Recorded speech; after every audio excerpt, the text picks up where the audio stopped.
Hey everyone, I hope you're feeling comfortable and ready to settle in. Tonight, let's get cozy. Maybe a little too cozy, historically speaking. We're going to talk about some of history's most persistent and, let's be honest, uninvited companions, lice and fleas, and why they were pretty much everywhere in the past. It's a topic that might make you feel a little itchy just thinking about it, but it's also a fascinating glimpse into the everyday reality for almost everyone who lived before our modern age. It gives a whole new meaning to the phrase unwanted guests. And dealing with them was a daily challenge far more constant than clearing out your email spam folder. If you enjoy these gentle explorations of the past's less glamorous side, I'd be so grateful if you'd consider leaving a like or subscribing. It's always a quiet joy to read your comments and see where you're all listening from.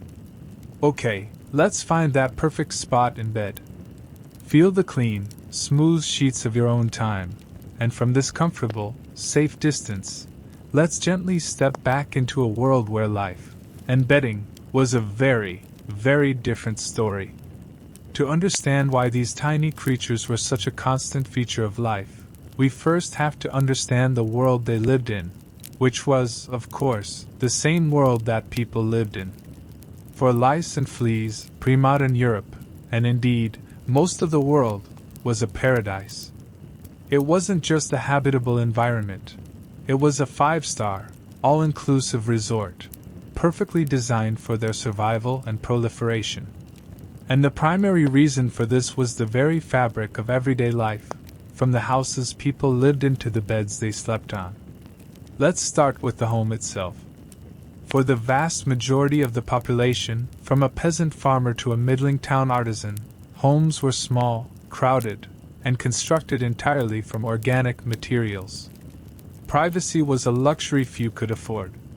Often, an entire family, parents, children, maybe a grandparent or two, and sometimes even a servant or apprentice, would live, cook, eat, and sleep together in a single room.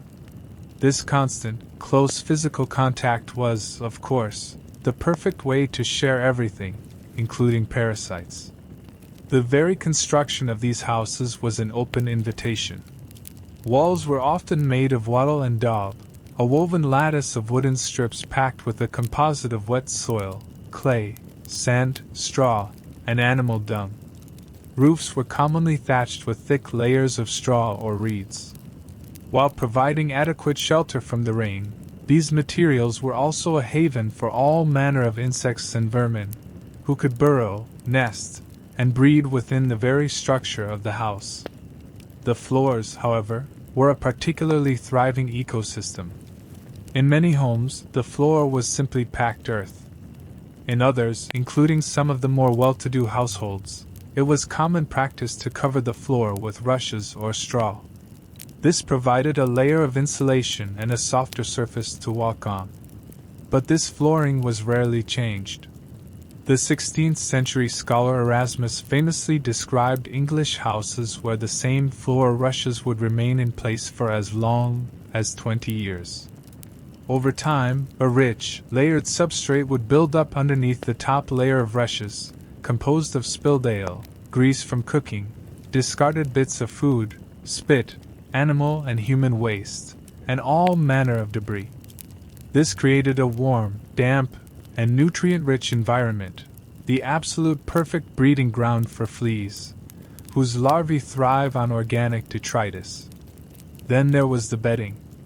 For most people, a bed was not a solid piece of furniture with a clean, separate mattress. It was often just a sack, a large bag made of coarse cloth, known as a pallet or palliasse.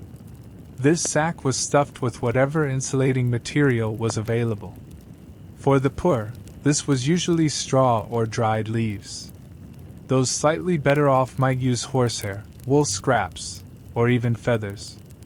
These organic fillings were warm and they held moisture from sweat, creating an ideal microclimate for pests. Lice, in particular, thrive in the warmth of the human body and lay their eggs, or nits, on hair or the fibers of clothing and bedding.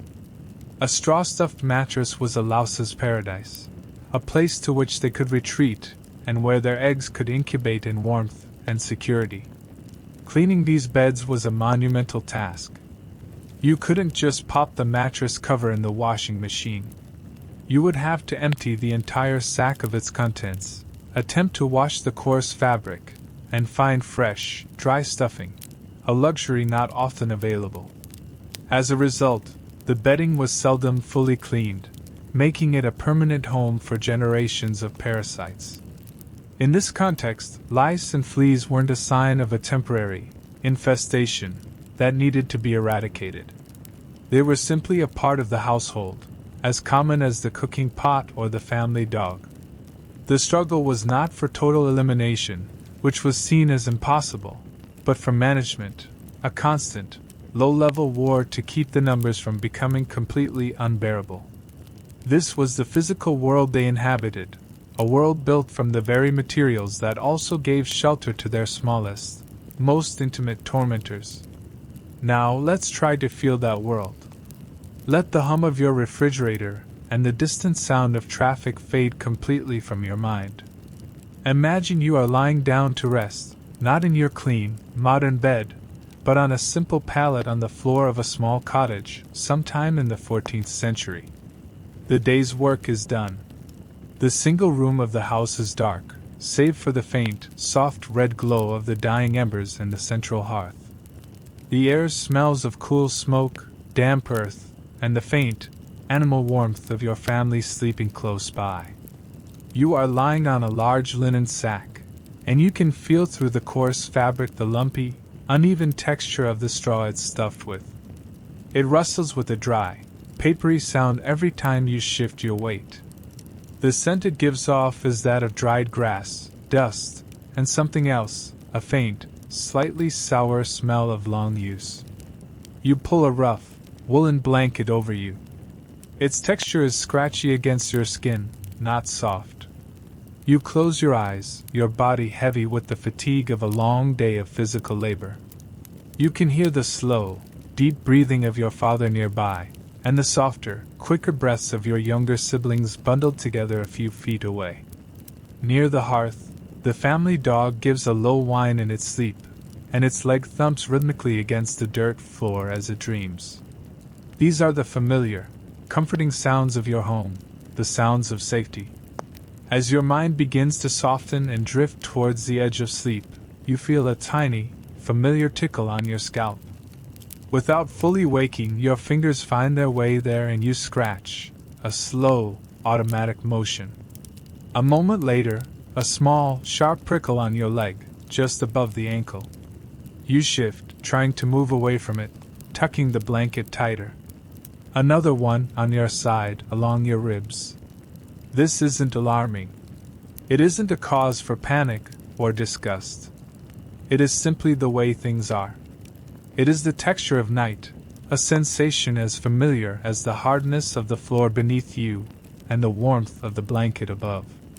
You are aware, in a dim, sleepy way, that you are not alone in your bed. You share it with these tiny, unseen companions. You can hear your mother shift on her own pallet, followed by the faint sound of her scratching her arm. This is a shared experience, a universal constant of life. The challenge is not to be rid of the itching, but to be tired enough to sleep through it. And tonight, like most nights, your exhaustion is winning. The weariness in your bones is a heavier weight than the annoyance on your skin. The individual itches begin to blur together, becoming a dull, background hum of sensation. And slowly, gently, you let go, your breathing deepening to join the soft chorus of your sleeping family, drifting off into the deep, necessary, and slightly restless sleep of the past. As the restless night finally gives way to the gray light of morning, the intimate, daily relationship with these tiny companions continues. While the flea might be more associated with the general environment, the straw in the bedding, the rushes on the floor, the louse was a far more personal fellow traveler. Its entire universe was the human body and its immediate surroundings. Its landscape was the forest of human hair and the vast, textured planes of the clothing that lay against the skin. This creature, specifically the body louse, evolved to live in the seams of garments, venturing out onto the skin for its meals of blood, and then retreating back to the safety of the fabric to lay its eggs. And the clothing of the past provided the most welcoming habitat imaginable. For the average person, a wardrobe was not a closet full of options. Most people owned very few sets of clothes, often just 1 or 2 sets of outer garments, which had to last for years. These items were valuable, often hand-spun, hand-woven, and hand-stitched, representing a significant investment of time and resources. They were worn day in and day out, in all seasons, until they literally fell apart. The very materials these clothes were made from were a louse's best friend. For much of history, especially in the cooler climates of Europe, wool was the dominant fabric for outerwear. It's a miraculous fiber in many ways, incredibly warm, durable, and naturally water-resistant. However, it is also notoriously difficult to clean and takes a very long time to dry. Its thick, complex, and coarse fibers created the perfect, sheltered environment for lice to hide and for their eggs, or nits, to be securely glued. The seams of a woolen tunic or a heavy kirtle were the louse equivalent of a bustling metropolis, ideal places to lay their eggs safe from disturbance. While the linen or hempen undergarment, the shirt or chemise, was worn directly against the skin and was intended to be washed more frequently, even this linen barrier was a double-edged sword. It absorbed the body's sweat and grime, but when laundering was infrequent, the linen itself simply became the louse's primary residence and mode of transportation. The knits would be firmly attached to the fibers, ensuring that even if the garment was aired out, the next generation was already waiting to hatch. The sheer difficulty of washing clothes thoroughly cannot be overstated. We are accustomed to the effortless magic of a washing machine. In the past, laundry day was a colossal, physically demanding chore that no one undertook lightly. It meant hauling large quantities of water from a well or river. It meant gathering enough firewood to heat that water over an open fire, which was a significant expense of fuel and time. It meant using harsh, homemade lye soap that was tough on fabrics and skin. The clothes would be scrubbed, beaten against rocks or with a wooden paddle to force the dirt out, and then rinsed. Finally came the drying, which, for a heavy woolen garment, could take several days in a damp climate, during which time the item could not be worn. As a result, outer garments were almost never washed in this way. They might be brushed, aired out, or spot cleaned, but a full soaking was reserved for extreme circumstances. This meant that any lice living within the garment could enjoy a long, stable, and undisturbed life. The spread of lice was also facilitated by the communal nature of life. In a crowded, one-room home, personal space was a foreign concept. People shared beds, blankets, and personal items. A family might own only a single comb, often carved from wood or bone, which would be used by everyone, easily transferring head lice from one person to another. Hats, hoods, and later, the elaborate wigs that became fashionable in the 17th and 18th centuries, were also notorious vectors. These wigs, often made of human or horse hair built upon a fabric frame, were expensive and delicate. They were powdered and styled, but rarely cleaned, earning them the unenviable nickname of louse cages, providing a warm, sheltered, and socially acceptable home for a thriving colony. Given this constant presence, the act of removing lice, often called delousing or, more colloquially, nitpicking, became a routine and important part of daily life. And it wasn't just a solitary act of hygiene. More often than not, it was a social ritual, a quiet moment of intimacy and care. It was a task frequently performed by a mother for her child, between spouses, or among close friends and siblings. In a world with few quiet leisure activities, this shared chore became a chance for connection. It was a common domestic sight: two people sitting close together, one patiently and methodically working through the other's hair.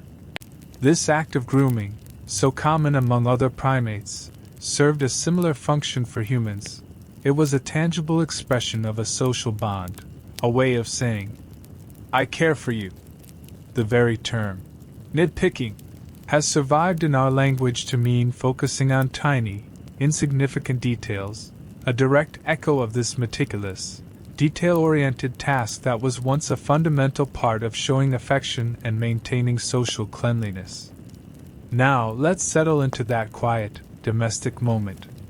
Let yourself feel the stillness of a late afternoon. The main work of the day is finished. The air is warm and hazy. Imagine you are a child, no more than 7 or 8 years old, and you are sitting on a low wooden stool just outside the doorway of your family's small cottage. The warmth of the afternoon sun feels pleasant on your back, and you can hear the gentle clucking of chickens scratching for food in the dirt nearby. Your mother comes and sits on the threshold behind you. She tells you to be still now, and you know what that means. You lean back, resting your head comfortably in her lap. Her hands, which are so often busy with spinning or kneading dough, are now gentle and focused on you. You feel her fingers, skilled and certain, begin to carefully work their way through your hair. Her touch is firm, parting your hair into small sections, one after another.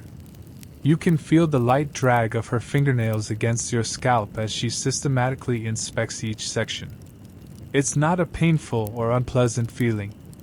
It's a focused, rhythmic pressure that is strangely calming.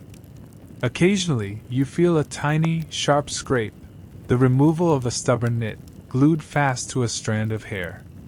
The world seems to shrink to this small, quiet circle of touch and focused attention. The sounds of the world, the distant bleating of sheep, the buzz of a lazy fly, are a soft background to the main event, which is this silent, careful grooming. There is a deep, hypnotic rhythm to her work. She doesn't speak much, perhaps just a soft hum under her breath. And in her focused silence, you feel completely safe and cared for. This is a language of love without words. The constant, low-level irritation on your scalp that you've grown so used to is being addressed, soothed by this meticulous attention. After what feels like a pleasantly long time, she finally gives your head a gentle pat. She is done. You sit up, blinking in the sunlight. Your scalp tingles, feeling strangely light and clean. The constant battle has been won, at least for today. It is a temporary victory, a brief moment of pristine order in the ongoing, intimate coexistence with these tiny, persistent companions. And you feel cared for, settled, and at peace. While the louse was a creature of intimate, human-to-human contact, a parasite passed along through the quiet moments of domestic life, its cousin in causing misery, the flea, played by an entirely different set of rules. The flea was an opportunist, a world-class athlete in miniature, and an indiscriminate traveler. It didn't need to live its entire life cycle on a single host. In fact, it didn't live on a host at all, but rather in its environment, merely visiting hosts for meals. Its world was consequently much broader, encompassing not just humans, but the entire, animal-rich landscape they inhabited. This is the crucial difference, the primary reason why fleas were not just a personal problem, but a pervasive environmental one. The pre-modern world was filled with animals that lived in, under, and around human dwellings. Dogs and cats were common, sleeping by the hearth, on the beds, and rubbing against their owners. But the menagerie didn't stop there. In many rural and even urban homes, it was common for chickens, pigs, and other livestock to wander in and out of the living quarters, or to be housed in an adjoining space. And of course, there were the uninvited animal guests, the rats and mice that scurried in the walls and the thatched roofs.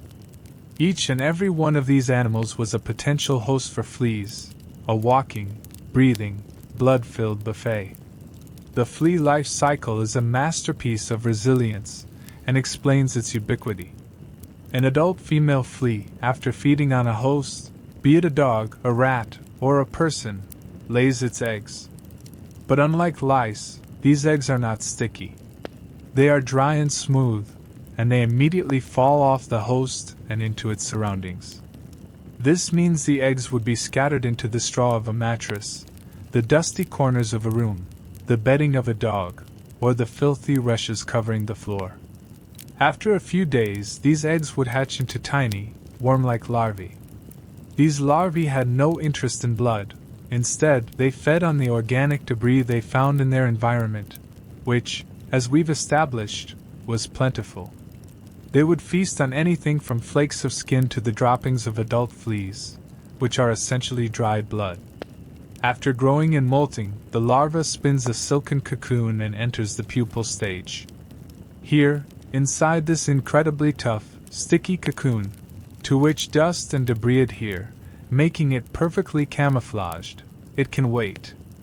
It can remain dormant for weeks, months, even over a year, waiting for the right signal to emerge, the telltale vibrations, warmth, and carbon dioxide that signal a warm-blooded host is nearby. When that signal comes, the adult flea emerges with astonishing speed and, using its powerful legs, makes a tremendous leap towards its first meal. Its incredible jumping ability, equivalent to a human jumping over a skyscraper, made it a master of transmission, easily moving from a passing dog to a person's ankle, or from one theatergoer's cloak to another's in a packed crowd. This life cycle made certain public, transit spaces notorious hotspots for fleas. Of all these places, perhaps none was more infamous than the common inn or tavern. Inns were the vital nodes of a world in motion, and they became melting pots, not just of people and news, but of their parasites. A traveler arriving at an inn would bring with them the dust, dirt, and resident fleas of their own home and of every place they had stopped along the way. They would then settle into a bed that had been occupied by countless strangers before them. The bedding, typically a large straw-filled mattress shared by multiple people, was the perfect flea nursery. It was warm, filled with organic matter, and was almost never properly cleaned between guests. The constant stream of new hosts ensured the flea population never starved. Theaters, churches, and any place where large crowds gathered were also prime territories for transmission. In the wooden playhouses of Shakespeare's London, thousands of people from every walk of life would be crammed together for hours.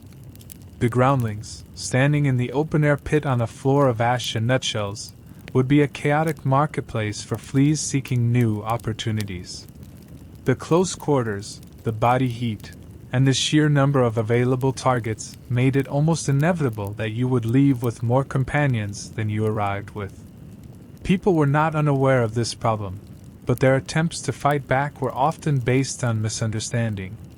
Some wealthy individuals carried flea traps, small, ornately carved ivory cylinders with a small stick inside smeared with blood or honey, in the vain hope of luring the fleas inside. Another fashionable item was the flea fur, a small stole made from the pelt of a marten or ferret, worn around the neck with the grimly optimistic theory that the fleas would prefer the fur to the person's own skin. These charmingly ineffective gadgets highlight a general sense of resignation to a battle that could never truly be won. Of all these public spaces, perhaps none held the promise of a desperately needed rest and the simultaneous threat of unseen, biting company quite like the common inn. It was an essential stop for any traveler, a hub of commerce, and a haven from the dangers of the road. Let us take you there now.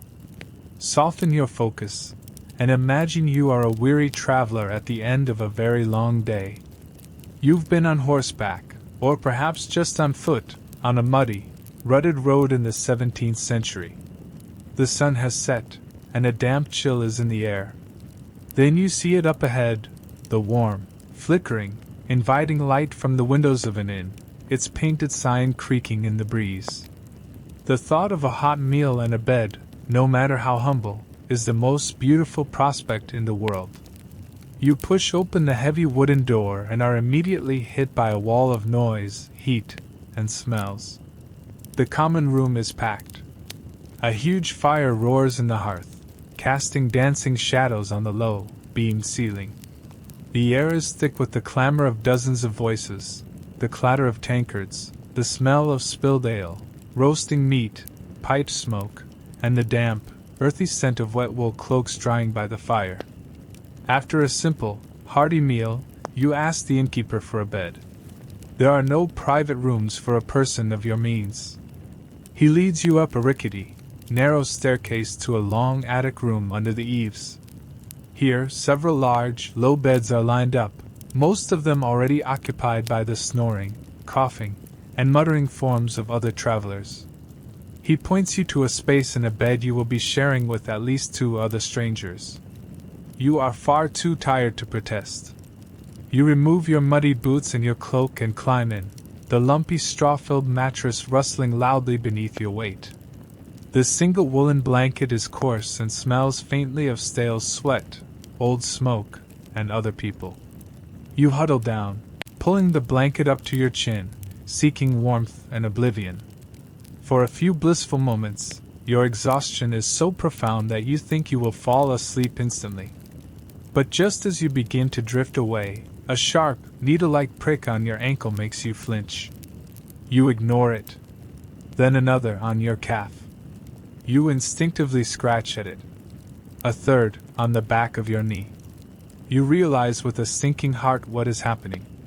These are not the slow, crawling, almost gentle itches of lice. These are the sudden, sharp, and aggressive attacks of fleas, leaping up from the warm depths of the mattress, awakened by the new source of heat and life that is you. The night becomes a long, wretched ordeal of tossing, turning, and frantic, half-conscious scratching. You try to curl into a tight ball, to pull the blankets so taut that nothing can get in, but it's useless. They are already in with you. This isn't a surprise. It's just a more intense version of what you expected. This is the price of travel, the toll you pay for a roof over your head. When the first gray light of dawn finally filters through a grimy window pane, you wake not feeling rested, but simply feeling relieved that the night is over. You sit up and look at your legs. They are dotted with small, red, intensely itchy welts. These are your souvenirs from the inn, the uninvited travel companions you will now carry with you on the next leg of your journey. Waking up covered in flea bites after a night at an inn, or spending a quiet afternoon patiently picking lice from a child's hair, were not exceptional, horrifying events in the past. They were threads in the very fabric of life, as common as mending a shirt or baking bread. This brings us to what is perhaps the most crucial element in understanding this itchy, historical reality, the mindset. Why was this constant, parasitic coexistence so widely, if grudgingly, accepted? The answer lies not in a lack of desire for comfort, but in a profound and fundamental difference in how the world was understood. The single most important concept to grasp is the absence of germ theory. It is almost impossible for us to imagine a world without it, but for nearly all of human history, people had no knowledge of microorganisms. The idea that tiny, invisible creatures could cause devastating diseases was centuries away. Germ theory only began to gain scientific acceptance in the latter half of the 19th century. Without it, the link between parasites, filth, and deadly sickness was blurry and steeped in superstition. People certainly knew that plagues and epidemics happened. They saw their communities decimated by illnesses they could not explain. But the blame was placed elsewhere. A plague might be seen as a form of divine punishment for the sins of mankind, an act of God's wrath. Or it might be blamed on a miasma, the bad air we've spoken of, rising from swamps and refuse. Illness was also commonly believed to result from an imbalance in the body's four humors: blood, phlegm, yellow bile, and black bile. A physician would try to cure you by restoring this balance, perhaps by bloodletting or prescribing certain foods, not by disinfecting your environment. In this framework, a flea was just a flea. Its bite was an irritation, a nuisance, but it was not seen as a tiny hypodermic needle potentially injecting you with the bacteria that causes bubonic plague. A louse was an annoyance, a sign of an unclean garment perhaps, but it was not understood as a possible vector for deadly diseases like epidemic typhus. This lack of understanding meant that there was no motivation for the kind of large-scale public health initiatives we take for granted. Cleaning up a city's filth was done to reduce the bad smell, not to eliminate the breeding ground for disease-carrying vermin. The true enemy was invisible and, for all they knew, invincible. The concept of cleanliness itself also held a different meaning. While the phrase, "cleanliness is next to godliness," existed, its emphasis was often more spiritual than clinical. A clean soul, free from sin, was infinitely more important than a body free from pests. Outward signs of filth might be associated with poverty or laziness, but the parasites themselves were often viewed as a universal burden of humanity, a part of our fallen, imperfect, earthly existence. They were a shared cross to bear. In fact, for some extremely devout religious figures, deliberately enduring the torment of lice was seen as a form of asceticism, a way to mortify the flesh and demonstrate piety by rejecting worldly comforts. The famous story of St. Thomas Becket, the Archbishop of Canterbury assassinated in his own cathedral in 1170, tells of how his body was prepared for burial. When his elaborate clerical robes were removed, the hair shirt he wore underneath was found to be absolutely teeming with lice. To the monks who witnessed it, this was not a sign of poor hygiene, but a testament to his incredible holiness and self-denial. The problem was also so universal that it fostered a sense of normalcy. When virtually everyone, from the peasant in his hut to the king in his castle, had to contend with lice to some degree, it ceased to be a mark of unique personal failure. It was simply part of the human condition, something to be managed, complained about, and even joked about, much like we complain about bad weather or traffic. It was not something anyone could realistically expect to eliminate entirely from their life. This acceptance, this deep-seated resignation, was the very air that people breathed. It shaped the texture of every single day, every quiet moment, every crowded interaction. So now, to truly feel that texture, let's step into it one last time. Let us follow you, an ordinary person, through the course of a single, unremarkable day in this world. Let yourself feel this pass not just with your eyes and ears, but with your skin, as the day unfolds from morning until night. You awaken not to an alarm, but to the first light and the familiar, low-level itchiness that is the baseline of your morning. As you sit up on your straw pallet, you passively scratch at a bite on your arm, another on your back. It's an unconscious gesture, like rubbing sleep from your eyes. You pull on your clothes, the same ones you wore yesterday, and the slight warmth of your body seems to stir the tiny inhabitants of the seams into slow activity. The day begins. You are at a crowded town market. The air is a cacophony of sounds and smells. As you haggle over the price of some vegetables, you feel a sudden, sharp prick on the back of your neck. You sweat at it instinctively, a quick, angry slap. You glance around and see another woman a few feet away make the same gesture at her own arm. There is a silent, shared understanding in that moment. It's a universal language. Later, you stop to rest on a bench. As you eat a piece of bread, you see a tiny black speck land on the back of your hand. It's a flea. Without breaking your rhythm, you flick it off and continue eating. It warrants no more thought or concern than brushing away a fly. In the quiet of the afternoon, while mending a tool, you feel it, that unmistakable, slow, deliberate crawl in your hair, just behind your ear. It's a louse. You let out a soft sigh of weary frustration. You put down your work and find a spot in the sun. Patiently, methodically, you begin to run your fingers through your own hair, your nails searching for the tiny insect. Your movements are practiced, efficient. This is a chore as routine as sharpening a blade or fetching water. You are your own groomer, your own caretaker in this endless, tiny war. As evening falls, you are gathered with your family around the hearth.